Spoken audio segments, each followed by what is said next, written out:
तो देखो next topic आपका 8086 है। और 8086 में आपका पहले मैं जो टॉपिक करवाऊंगा वो फीचर्स करवाऊंगा। इसमें फीचर्स, इसमें आपकी पीपीटीज में एक फीचर्स आ गया, दूसरा ब्लॉक डायग्राम आ गया। तो पहले मैं फीचर्स करवाता हूँ इसके। तो फीचर्स में देखो आपका, अगर आप देख रहे हो पहला पॉइंट ही अगर आप देखो तो ये जहाँ पे 806 भी जो है वो HMAS टेक्नोलॉजी से हम इसको फैब्रिकेट करते हैं। तो एच मास में इसको, एच मास को हम तीन तरह से ले सकते हैं। इसको हम एच मास, हाई स्पीड मास हो सकता है, हाई परफॉर्मेंस हो सकता है, हाइब्रिड हो सकता है। तो क्योंकि एन मास होता है, पी मास होता है, सी मास होता है, तो उसका आगे जो आपका एडवांस वर्जन था दैट इज जो ज़्यादा आपका हम कह सकते हैं जिसकी परफॉर्मेंस पॉइंट ऑफ व्यू अगर हम देखें that is H mass is better. वो बेसिकली सी मास को मॉडिफाई करके इन्होंने किया है, एच मास को, उसमें स्पीड थोड़ा इंक्रीज किया हुआ है। और इसमें अगर हम देखें एच मास 806 जो है वो एच मास टेक्नोलॉजी से इसको हम फैब्रिकेट कर रहे हैं। और इसमें हम देखें पहले पॉइंट में देखें तो जहाँ पे 29,000 आपके 29,000 आपके जो है वो ट्रांजिस्टर्स हम इसमें यूज करते हैं। तो 29,000 ट्रांजिस्टर्स। और अगेन 40 पिन आईसी है, ड्यूल इन लाइन है, आपका 40 pin dual in line package है। तो 8085 भी 40 पिन था, 8085 भी एचमॉस के ऊपर था और वो भी ड्यूल इन लाइन था। नेक्स्ट जो थर्ड पॉइंट आपका आ रहा है दैट इज जो 16 बिट माइक्रो प्रोसेसर है।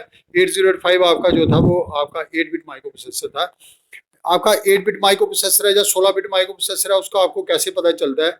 वो तीन चीज़ों का ध्यान रखना होता है आपने। तीन चीज़ें देखी जाती हैं उसमें। एक सबसे पहला देखा जाता है कि उसका ALU that is arithmetic logic unit, उसका कितने बिट का है। तो अर्थमेटिक लॉजिक यूनिट उसका जो है वो 8085 का जो अर्थमेटिक लॉजिक यूनिट था वो 8 बिट का था।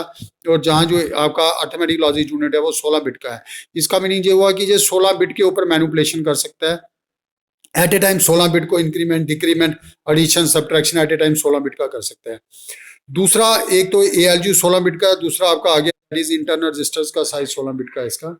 और इंटरनल रजिस्टर्स का साइज आपका 16 बिट का, दैट मीन्स हम इंटरनल जो आपका डाटा जो है, जो एड्रेस है, वो 16 बिट का इंटरनल हम स्टोर कर सकते हैं। वहां जो इंटरनल रजिस्टर थे उनका साइज, इंडिविजुअल रजिस्टर का साइज जो था वो आपका 8 बिट का था, जहां इंडिविजुअल रजिस्टर का साइज 16 बिट का है। और तीसरा एक और चीज देखी जाती है जो मैंने जहाँ पे पीपीटी में मेंशन नहीं किया, बट एक और चीज देखी जाती है that is third one is the data bus. आज डेटा कितने बिट का हैंडल करता है। तो सिंस ALU 16 बिट का, तो नेचुरली डेटा भी 16 बिट का हैंडल करेगा, तो इसकी जो डेटा बस है वो भी 16 बिट की होगी। और वो नेक्स्ट पॉइंट भी वही आ गया कि आपका 16 बिट का डेटा बस है। 8085 में आपका 8 बिट का डाटा बस था, जहाँ आपका 16 बिट का डेटा बस है। नेक्स्ट जो एड्रेस बस है वो आपका 8085 में आपका जो एड्रेस बस थी वो 16 बिट की थी, बट 8086 की जो एड्रेस बस है वो 20 बिट की है। अगर 20 बिट की एड्रेस बस है तो कितनी टोटल मेमोरी लोकेशन कितनी सेस कर सकते हैं हम? तो जहाँ लिखा है 2 की पावर 20, तो ये थोड़ा सा पीपीटी में से वो हो गई है, 20 ऊपर लिखना था, 220 लिख दिया मैंने गलती से। इट इज 2 की पावर 20, और 2 की पावर 20 कितना होता है? 1 मेगाबाइट। तो 1 मेगाबाइट आपका जो है वो इसका मेमोरी कैपेसिटी है। 1 मेगाबाइट इसकी मेमोरी कैपेसिटी है। उसकी मेमोरी कैपेसिटी कितनी थी? क्योंकि एड्रेस बस 16 बिट की थी, 2 की पावर 16 कितना होता है? 65,536, दैट इज 64 के मेमोरी कैपेसिटी थी उसकी। और इसकी कितनी है? 1 मेगाबाइट इसकी मेमोरी कैपेसिटी है। तो दैट मीन्स 1 मेगाबाइट मेमोरी ये एक्सेस कर सकता है।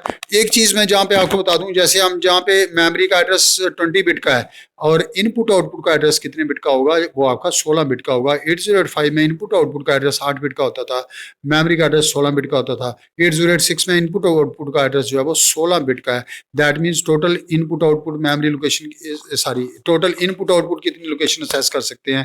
2 की power 16, that is 65,536 memory locations are 64 के इनपुट आउटपुट हम असेस कर सकते हैं। Input output, not memory.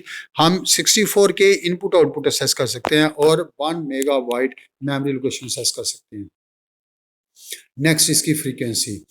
तो जहाँ पे आपकी फ्रीक्वेंसी रेंज है, क्योंकि ये कुछ अलग डिफरेंट वर्जन्स में आता है और साथ में ये मिनिमम मोड और मैक्सिमम मोड में आता है, तो इसलिए इसकी फ्रीक्वेंसी रेंज आपका लिखा हुआ है 6 to 10 मेगाहर्ट्ज। तो एक पर्टिकुलर नहीं है, क्योंकि जहाँ माइक्रो प्रोसेसर, एक वर्जन का माइक्रो प्रोसेसर होगा उसका, जैसे 8086 ए या 8086 बी है, तो उनकी फ्रीक्वेंसी रेंज डिफरेंट है। तो फिर इसलिए हम 6 to 10 लिखते हैं, क्योंकि उसका फिक्स था, उसका 3 मेगाहर्ट्ज था, इसका बेसिकली 5, 8, 10 3 वर्जन्स में आता है और उसकी फ्रिक्वेंसी जो रेंज है या क्लॉक फ्रिक्वेंसी है या स्पीड है वो आपकी इतनी होती है। दूसरा मैं एक चीज़ आपको बता दूं बाकी कुछ फीचर्स मैंने इसमें नहीं मेंशन किया हूँ कि क्योंकि पीपीटीज में पॉइंट्स इतने नहीं होते हैं। हाँ, इसके अलावा और क्या क्या फीचर्स हैं वो मैं आपको साथ में जहाँ पे बता देता हूँ। ऑपरेटिंग वोल्टेज इसकी भी 5 वोल्ट है, उसकी भी ऑपरेटिंग वोल्टेज 5 वोल्ट थी। नेक्स्ट इंटरप्ट्स, उसके इंटरप्ट कितने थे? 6 थे, 5 इनपुट इंटरप्ट थे, एक आउटपुट इंटरप्ट था। इसके इंटरप्ट जो है वो 256 इंटरप्ट्स हैं और आउट ऑफ 200 0 से लेके 255 तक। विनायक मैं बाद में तेरा क्लियर करता हूँ डाउट, पहले मुझे लेक्चर लेने दे। तो इसमें अभी अभी रिकॉर्डिंग कर रहा हूँ। तो इसमें टोटल जो है वो 256 इंटरप्ट्स हैं। वहाँ पे आपके 6 इंटरप्ट्स थे, आपके 5 इनपुट थे, एक आउटपुट था। नेक्स्ट फ्लैग्स, वहाँ पे जो फ्लैग थे वो आपके कितने थे? 8। उसमें से 5 डिफाइंड थे, एक अनडिफाइंड था। जहाँ आपके जो फ्लैग्स हैं वो आपके कितने हैं? दैट इज 16 फ्लैग्स हैं। Out of 16 9 are defined, 7 are undefined. तो वो डिटेल में हम आगे पढ़ेंगे फ्लैग्स के बारे में भी। दूसरा, जहां पे भी आपका सीरियल इनपुट और सीरियल आउटपुट में डाटा कम्युनिकेशन होती है, पैरेलल में भी कम्युनिकेशन होती है जैसे उसमें था। इसमें ये आपका 2 मोड में आपका यूज होता है, मिनिमम मोड और मैक्सिमम मोड। मिनिमम मोड क्या होता है? जब एक ही प्रोसेसर हम यूज करें एट ए टाइम, जहां हम एट ए टाइम 2 प्रोसेसर हम एट ए टाइम यूज कर सकते हैं, तो वो आपका मैक्सिमम मोड आ जाता है। तो minimum mode and maximum mode ये था आपका फीचर्स में।